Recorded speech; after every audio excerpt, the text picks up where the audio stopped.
Mettez-vous en ligne, mettez-vous en ligne, mettez-vous en ligne, on va se laisser, mettez-vous en ligne. Mettez-vous en ligne, mettez-vous en ligne, mettez-vous en ligne, mettez-vous en ligne. J'espère que vous allez très bien.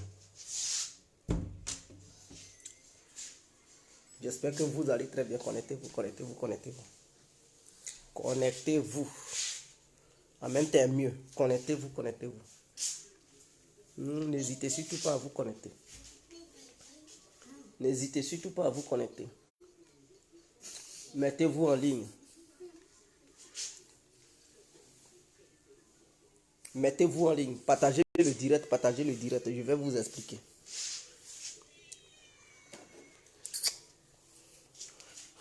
Partagez le direct, partagez le direct, partagez le direct. Je vais vous expliquer. Chers parents, chers amis, chers frères.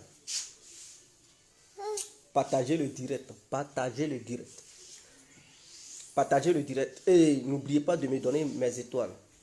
Voilà. Donc, chacun est sorti, chacun a fait ce qu'il pouvait faire. On est revenu, il se fait tard.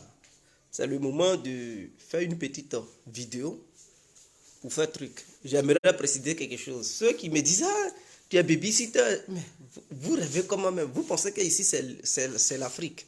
C'est en Afrique, la femme est censée porter les enfants seuls. Hein. Ici, là, c'est en Europe. Hein?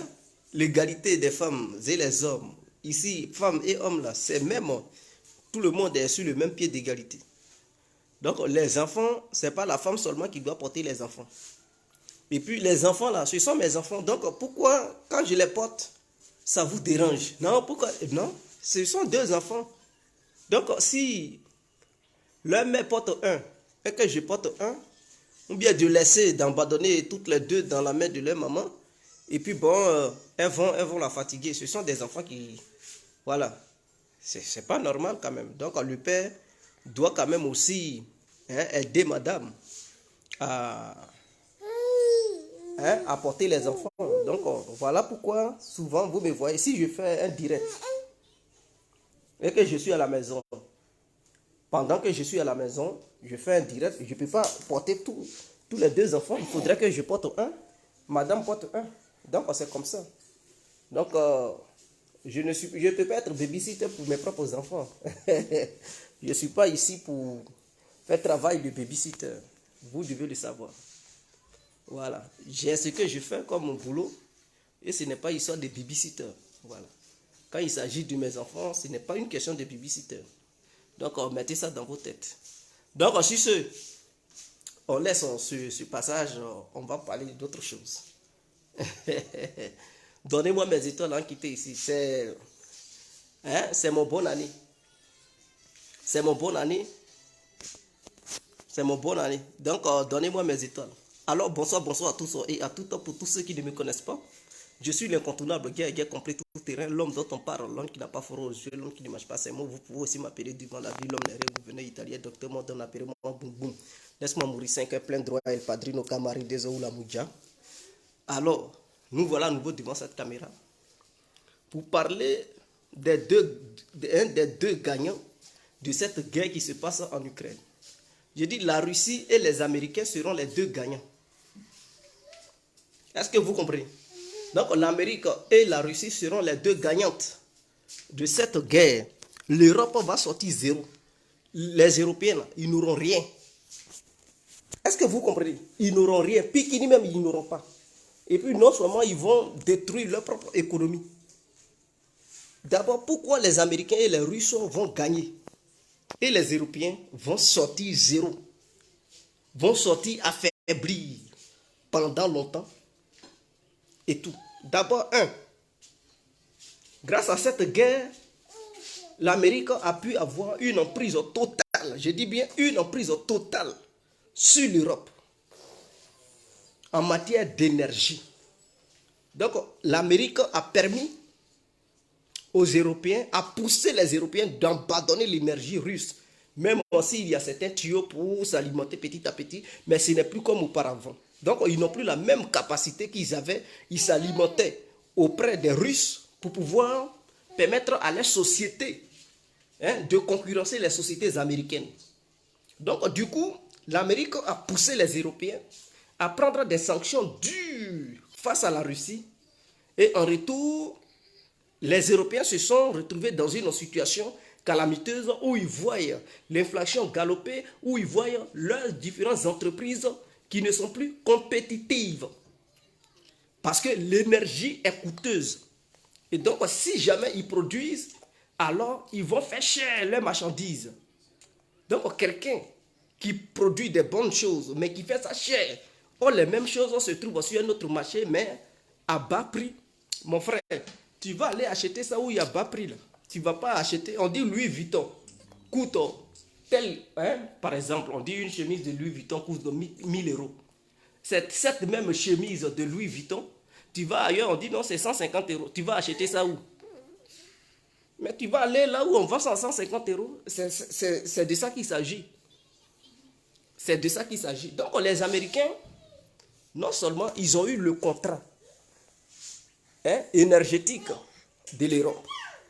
Donc grâce à cette guerre, ils vendent leur propre énergie aux Européens. Est-ce que vous comprenez? Donc ils vendent le pétrole, le gaz et tout. Et ils vendent aussi du charbon aux Européens. Donc, c'est-à-dire tout le marché européen, ils prennent le contrôle de ça. Et donc, qui te contrôle énergétiquement parlant a une influence sur toi.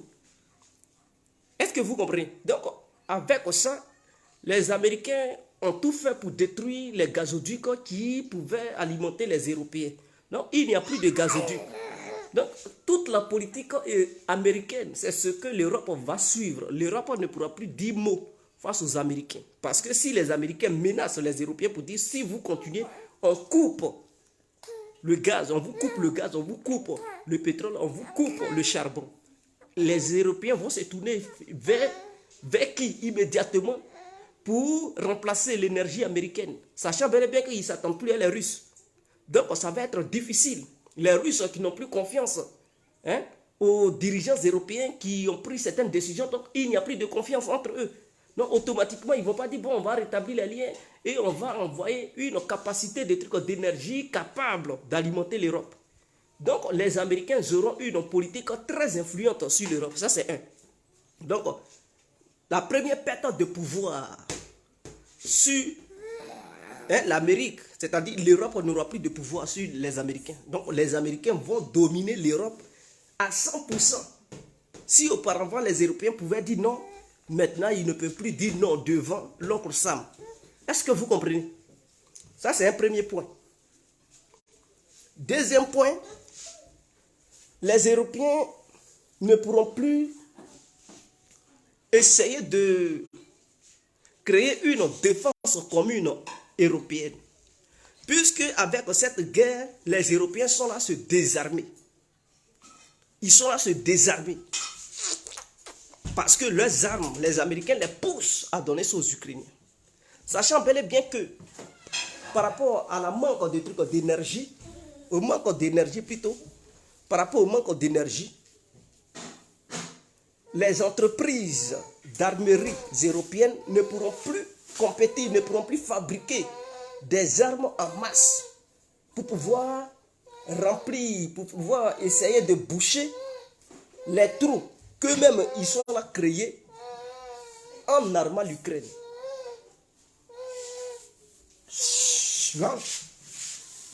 Donc, ce qui va faire que l'Amérique aura tous les marchés d'Europe, tous les marchés de l'Europe. Est-ce que vous comprenez? Puisque pour produire les arbres, il faut avoir beaucoup d'énergie. Et si eux, ils n'ont plus assez d'énergie pour permettre à leur pays de produire des arbres, maintenant, certaines sociétés de l'Europe qui fabriquent les armes, puisque l'énergie est chère, donc ces entreprises, ces usines qui vont fabriquer les armes, une fois ces armes fabriquées, ils ne vont pas fabriquer ça en grand nombre. Ils vont fabriquer ça en petit nombre. Et ça va devenir cher. Les armes vont devenir très coûteuses. Les armes européennes vont devenir très coûteuses. Ce qui va faire que, en dehors de l'Europe, personne ne va acheter ces armes. Parce que les autres pays vont dire non, non, non, non, non. Les armes occidentales sont trop coûteuses. On ne peut pas passer des commandes. Est-ce que vous comprenez? Donc les Américains, non seulement en désarmant l'Europe, c'est indirectement, ils sont là à désarmer l'Europe. Et par la suite, ils vont demander aux pays européens, au nom de l'OTAN, de payer des armes américaines pour que la défense de l'OTAN soit une défense commune, un système bien intégré pour que les armes que chaque pays possède puissent être les mêmes armes que possède l'OTAN. Donc, les entreprises d'armement américaines vont avoir beaucoup de contrats. Parce que suite à cette guerre, après la fin de la guerre, chaque pays qui s'est désarmé pour alimenter l'Ukraine en armes va essayer de passer sa commande auprès des sociétés d'armement américaines. Dans ça, là, il n'y a pas de débat. La Pologne va aller acheter des armes américaines, la Lituanie, l'Estonie, la Grèce, hein, la Turquie aussi, l'Allemagne, l'Angleterre, la Suède, la Finlande, qui ont quand même plusieurs pays, même le Japon, la Corée du Sud, tous ces pays, toutes ces nations vont vouloir acheter des armes lourdes auprès des Américains, puisque leurs armes ils sont là données aux Ukrainiens. Donc les entreprises européennes ne vont pas être compétitives. Ces pays-là ne vont pas aller acheter des armes en France. Est-ce que vous comprenez? Pour dire, non, la France, donnez-nous des armes. Non, non, non, non, ils ne vont pas commander leurs armes en France. Hein. Ils vont commander ça auprès de l'Amérique. Le Portugal, l'Espagne, tous ceux-là, ils vont acheter des armes américaines. Déjà, l'Allemagne a déjà passé des commandes de F-35 auprès des entreprises américaines. Hein? La Pologne a déjà passé des commandes. Et plusieurs pays ont déjà passé des commandes. Donc, ça, déjà, ça profite à l'Amérique.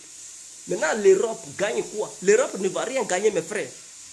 L'Europe est en train de récolter la souffrance. La souffrance totale. Pendant ce temps, l'énergie américaine est en train de couler à flot. Donc, ceux qui travaillent dans les sociétés de raffinerie, de pétrole, tout ça là, ils sont là à gagner de l'argent. Puisque les contrats se multiplient, tous les Européens commandent du pétrole, commandent des trucs, commandent du gaz et tout, du charbon. Donc, ils sont là s'enrichir en fait. Donc, l'Amérique devient riche. L'Amérique devient riche plutôt. L'Amérique devient riche. L'Europe s'appauvrit. Est-ce que vous comprenez? Maintenant, suite à ça, l'Amérique est en train de démontrer sa technologie militaire aux yeux du monde entier. Donc, suite à cette guerre, les Américains vont vendre certaines armes à travers le monde. Mais les Européens, eux, ils vont vendre quoi? Qu'est-ce qu'ils vont vendre? Ils vont vendre quoi? Puisque même certaines armes dont possède la France, il y a de la technologie américaine. Donc, si la France veut vendre certaines armes à certains pays, l'Amérique met son veto et la France ne pourra pas vendre. C'est comme ça que ça se passe. Est-ce que le canon César, là, il y a aussi de la technologie américaine? Parce que l'Amérique a acheté certaines sociétés françaises qui avaient participé à fabriquer ces armes. Donc, si la France veut vendre, l'Amérique dit non.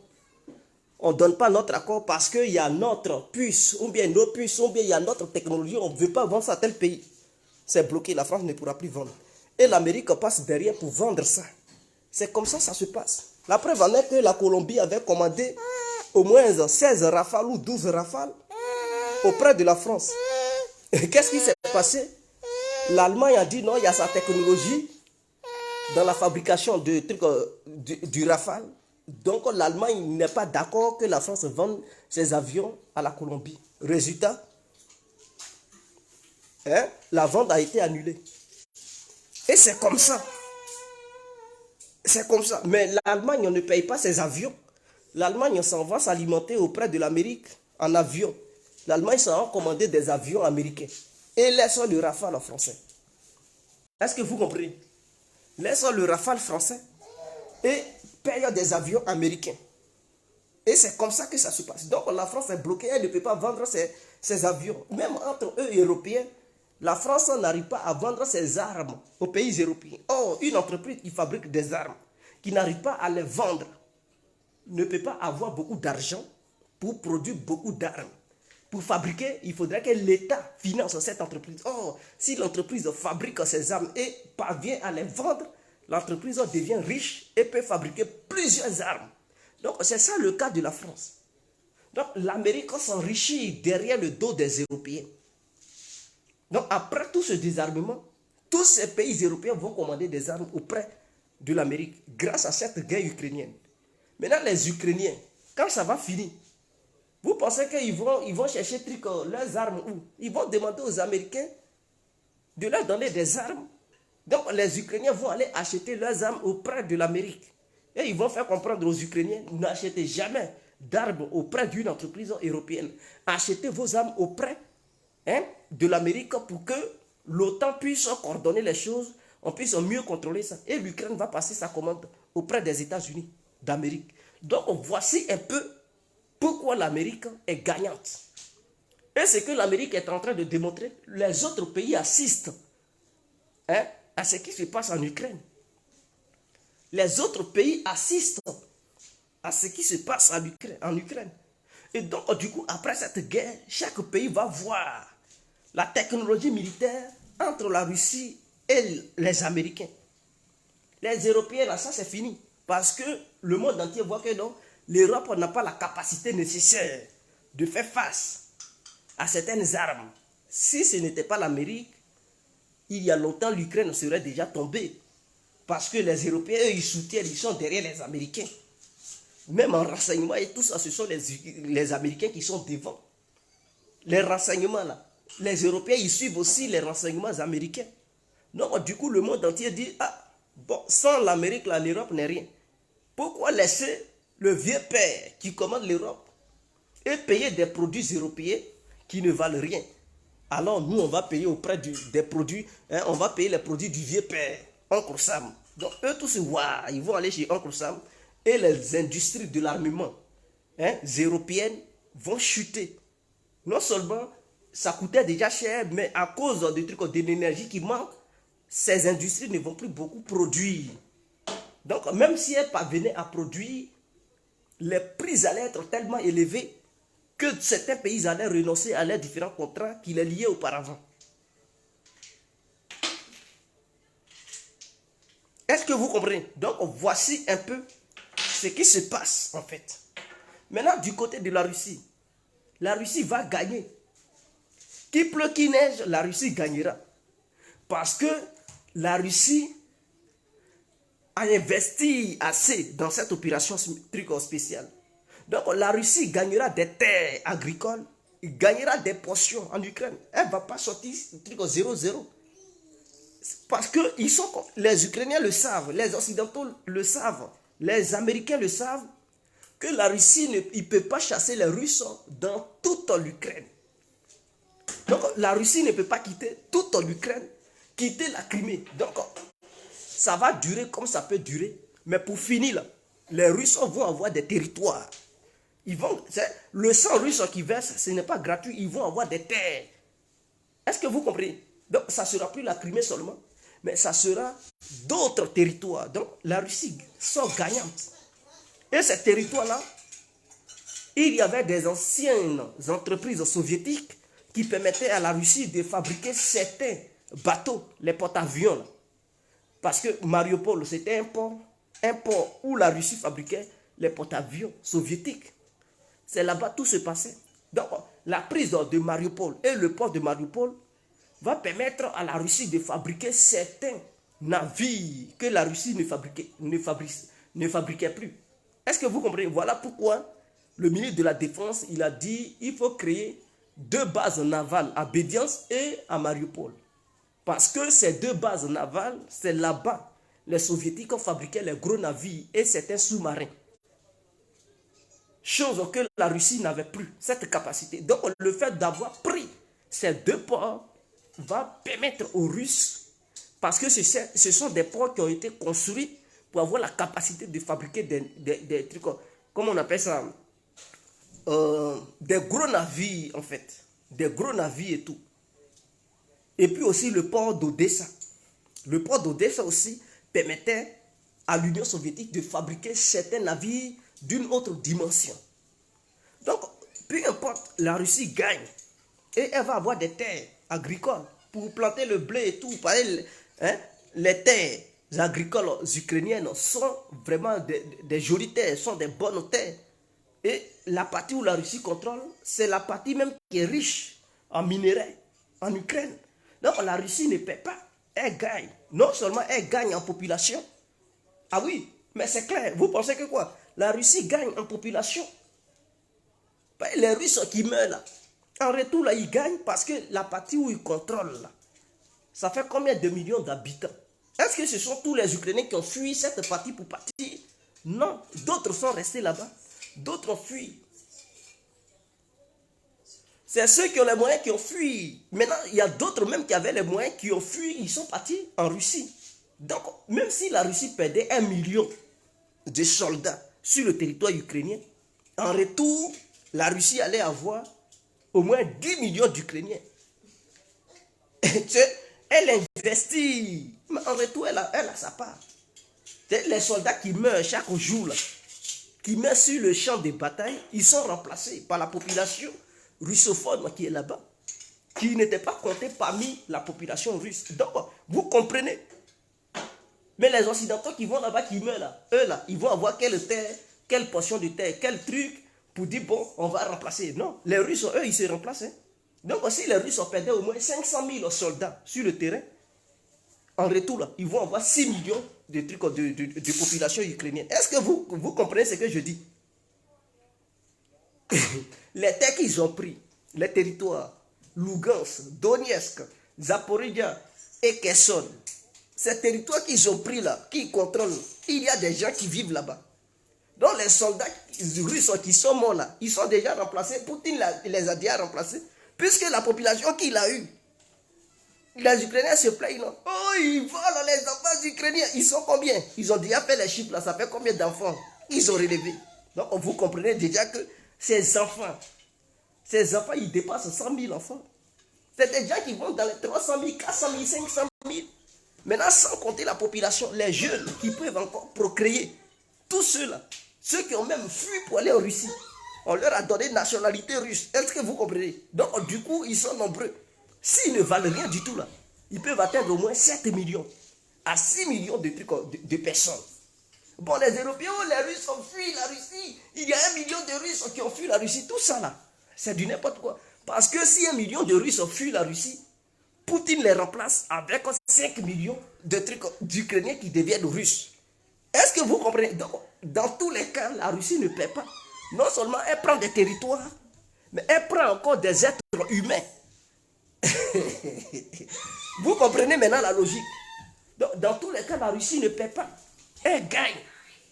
Ce sont les Européens qui sont les idiots de trucs de la place, qui perdent sur tous les plans. Parce qu'eux, ils ne gagnent rien. Ils ne gagneront rien. Est-ce que vous comprenez?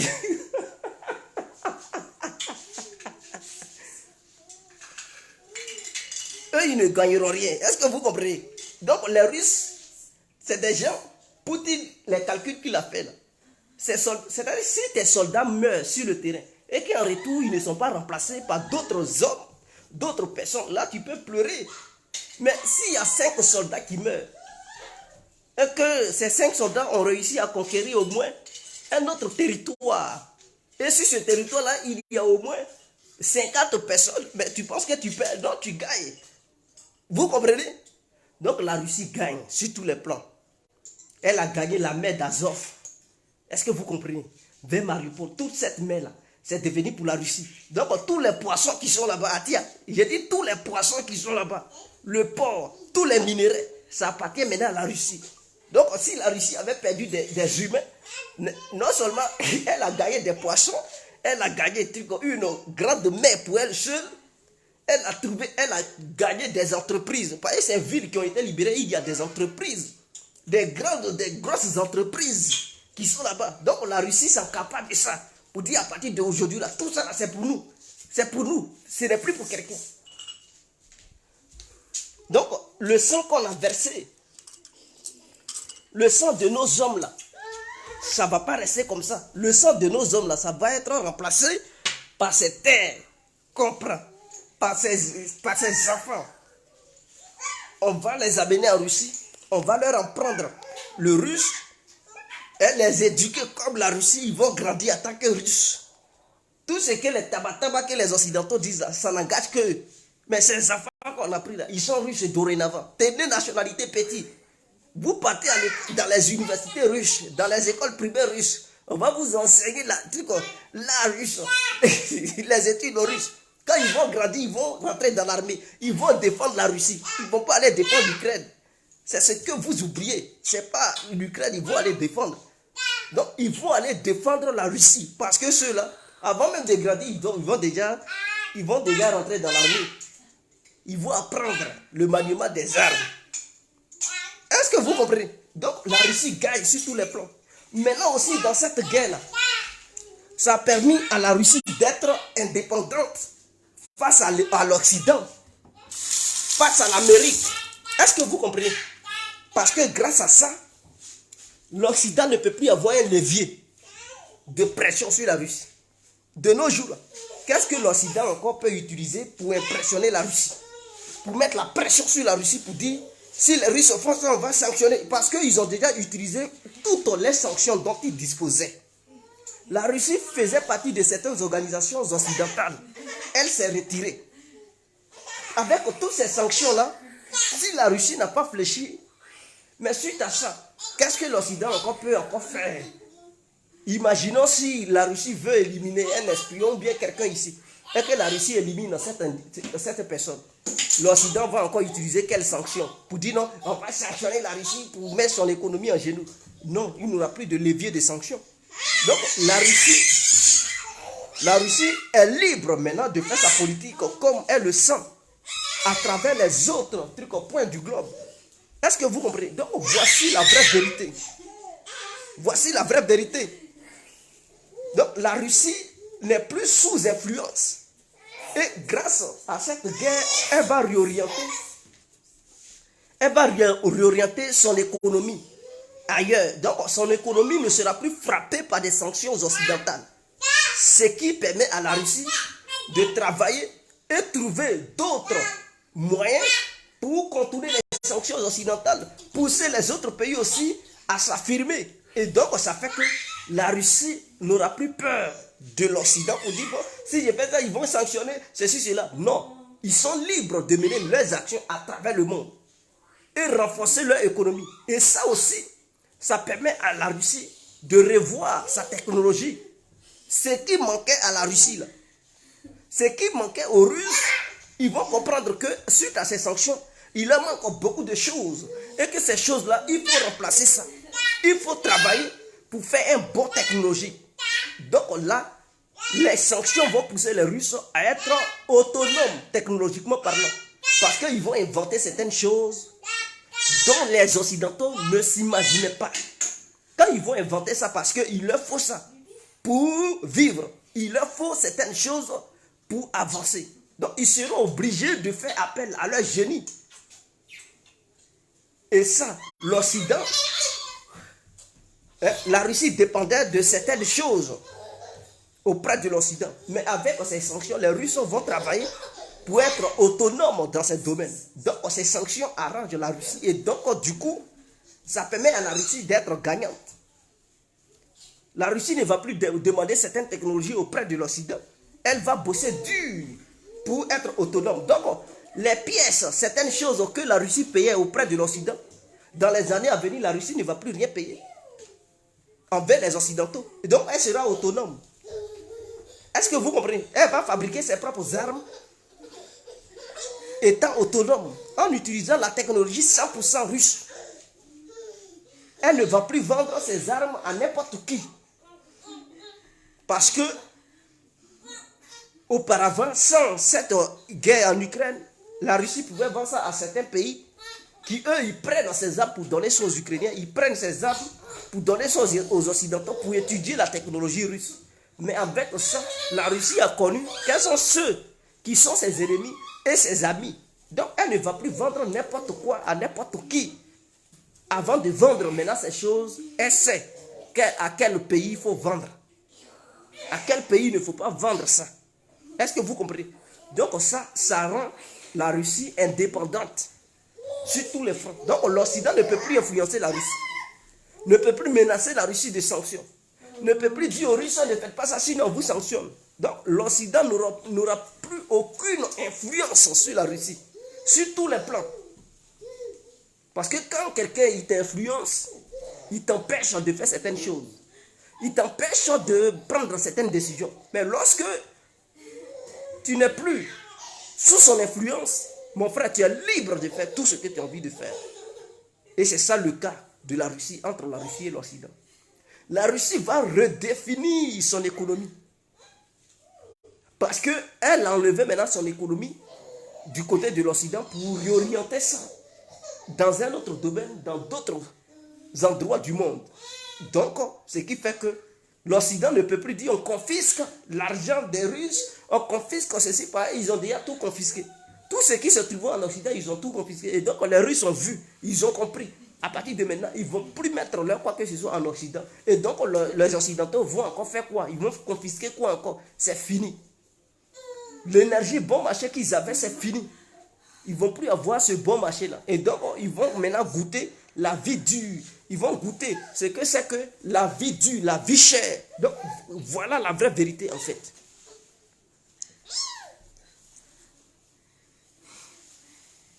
Est-ce que vous comprenez?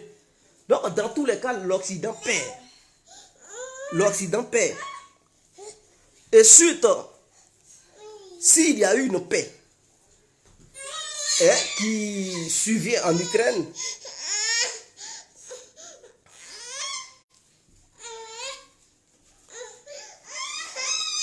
s'il y a eu une paix en Ukraine, ça va faire que le monde entier va vouloir acheter la technologie russe et la technologie américaine. C'est tout.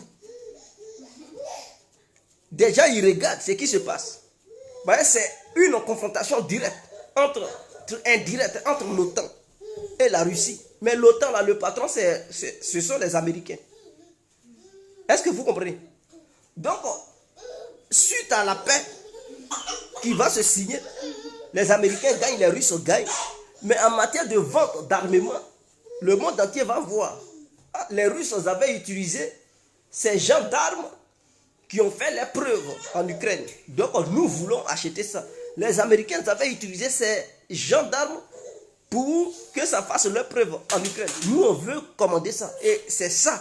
C'est à partir de là, les marchés de l'armement vont, vont se définir, vont se redéfinir. Est-ce que vous comprenez?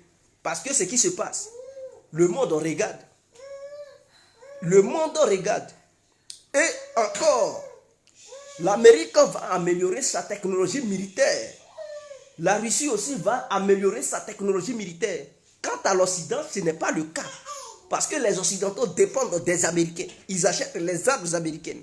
Donc eux, ils ne vont pas faire d'efforts pour faire des recherches militaires, pour trouver des technologies militaires, pour concevoir des armes. Tout ce qu'ils vont faire, on va acheter de l'armement américain. On va acheter. Donc, ils n'auront pas le temps de réfléchir d'eux-mêmes. Or, les Russes, ils savent bel et bien que non. Ils font face à une coalition européenne qui est l'OTAN. Il faut trouver des parades. Il faut trouver une autre technologie pour dissuader l'OTAN à ne pas rêver un instant pour franchir le pas du territoire russe. Et donc, avec ce qui se passe face aux armes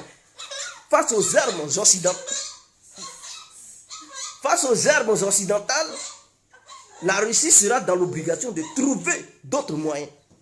Donc ça permet à l'état-major russe, aux militaires russes de réfléchir.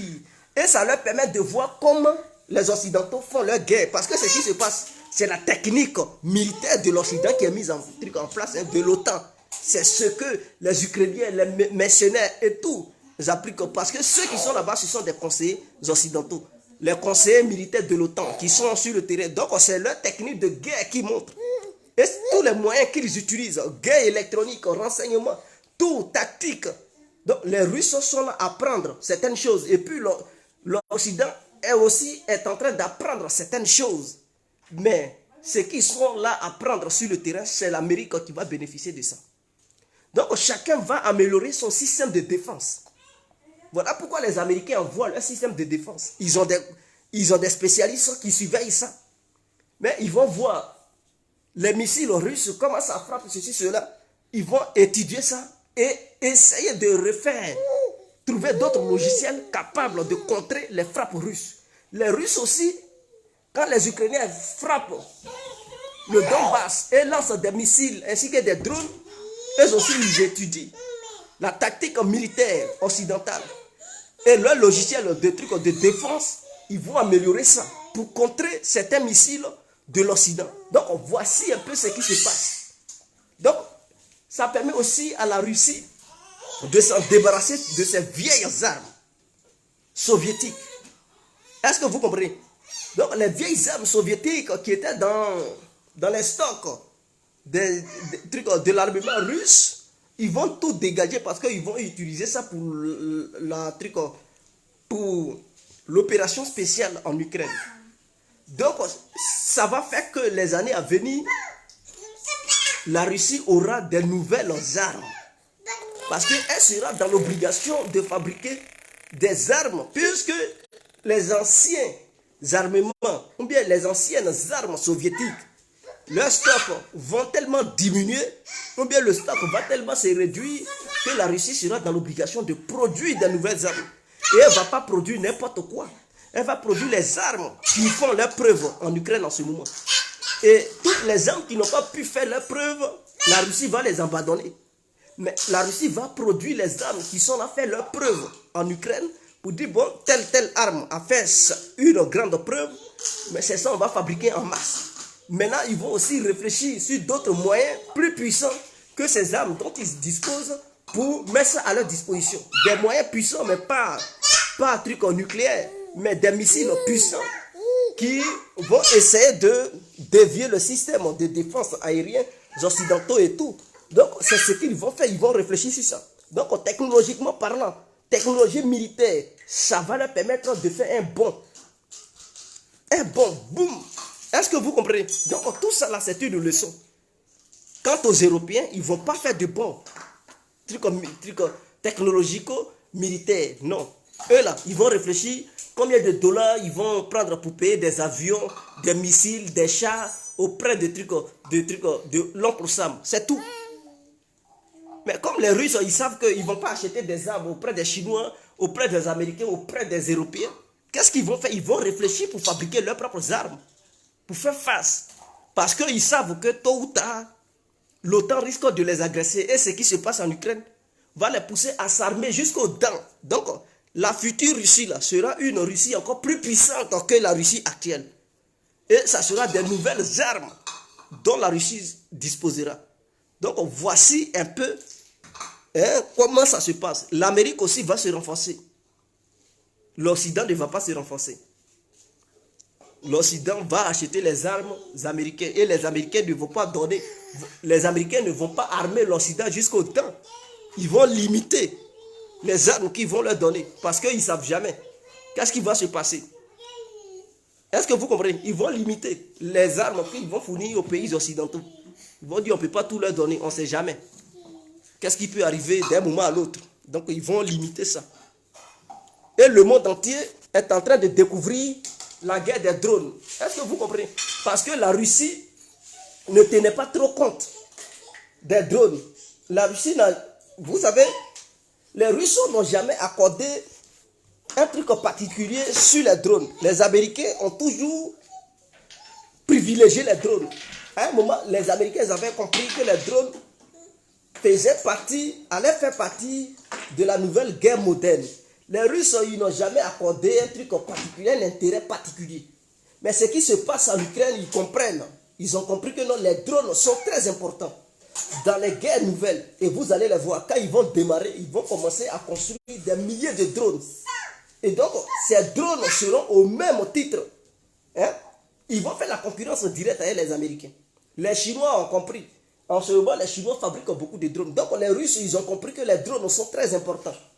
Alors, ils vont faire des recherches pour la technologie des drones. Et ils fabriqueront des milliers de drones pour montrer que non, les drones sont très importants et que la Russie a besoin de milliers de drones, de cargaisons de drones pour faire face au cas où demain, il y aura un tel affrontement. Donc, tout ça, ça permet à la Russie de s'armer jusqu'aux dents et de comprendre la guerre du futur. Vous comprenez? Les Chinois, ils sont là, ils regardent. Ils voient ce qui se passe. Donc, ils savent que les drones sont importants. Les Chinois, pendant que les Américains se tuent pour Ukraine, les Chinois sont là s'armer. Ils sont là faire des trucs, des recherches de drones. La Corée du Nord aussi, elle a fabriqué ses propres drones. L'Iran est en train de fabriquer des drones.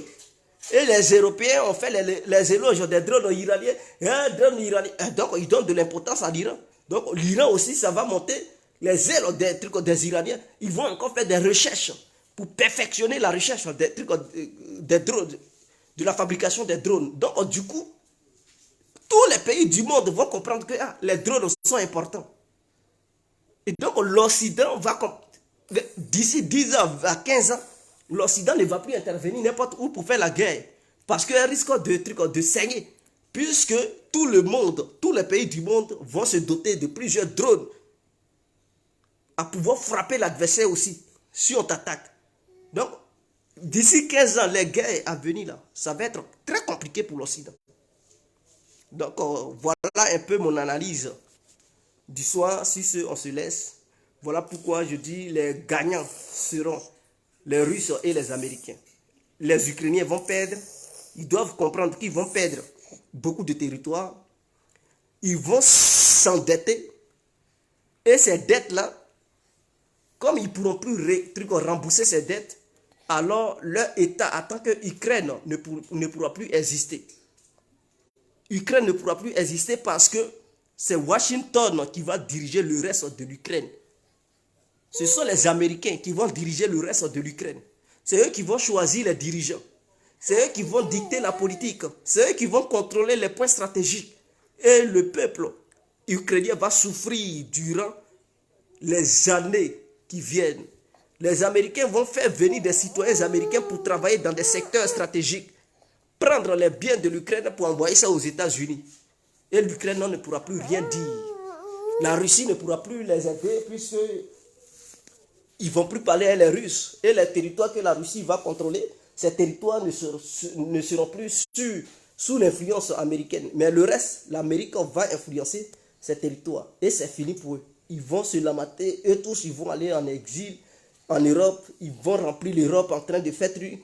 Et vous verrez, il y aura beaucoup de trucs de banditisme en Europe. Puisque tous ces gens qui ont été formés pour faire des actes de sabotage, pour faire du terrorisme, mais quand l'Ukraine ira mal, mais ces gens-là, ils vont venir en Europe, ils vont avoir la haine de l'Europe pour dire, vous nous avez dit que c'était pour nous aider pour combattre les Russes, mais en réalité, vous avez pris notre pays en otage, vous contrôlez tout, on ne gagne plus du boulot et tout. Et donc, cette haine va les pousser à vouloir faire des actes terroristes en Europe. Et il y aura le désordre total. Est-ce que vous comprenez? Donc, voici un peu ce qui va se préparer, ce qui va se passer dans le futur. Si on se laisse chaos.